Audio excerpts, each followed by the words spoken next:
Welcome to our channel. Today we how to authorize with Vanguard for expense tracking workflows. Easy tutorial step by step clearly. To begin, visit the Vanguard website at www.vanguard.com. Log in to your account using your credentials. Once you are logged in, navigate to the Accounts section in the main menu. Select the account you wish to authorize for expense tracking. Look for an option labeled Settings or Account Settings. Click on this option to access your account preferences. Within the Settings menu, locate Linked Accounts or Third-Party Access.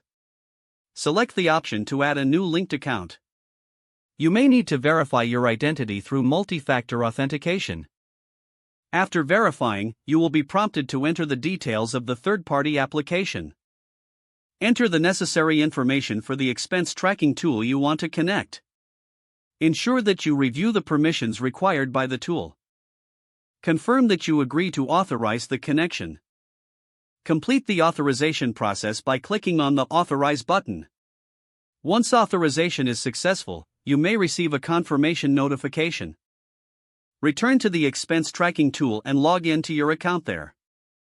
You should now see your Vanguard account populated with data. If any issues arise, refer to the support section of Vanguard's website. Your expense tracking workflow is now set up for streamlined monitoring. If the page does not load, refresh the browser or try again in a private or incognito window.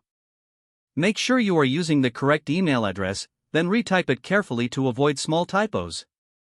If your password is not accepted, use the reset option and create a new strong password you can remember. Check your spam folder for verification or security emails, then complete any requested confirmation steps. Enable two-factor authentication if available to improve account security and reduce unauthorized access risk.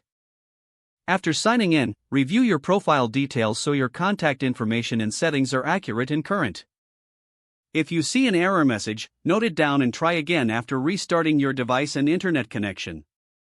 Log out when you finish, especially on shared devices, to keep your account and payment information secure. If the page does not load, refresh the browser or try again in a private or incognito window. Make sure you are using the correct email address, then retype it carefully to avoid small typos. If your password is not accepted, use the reset option and create a new strong password you can remember.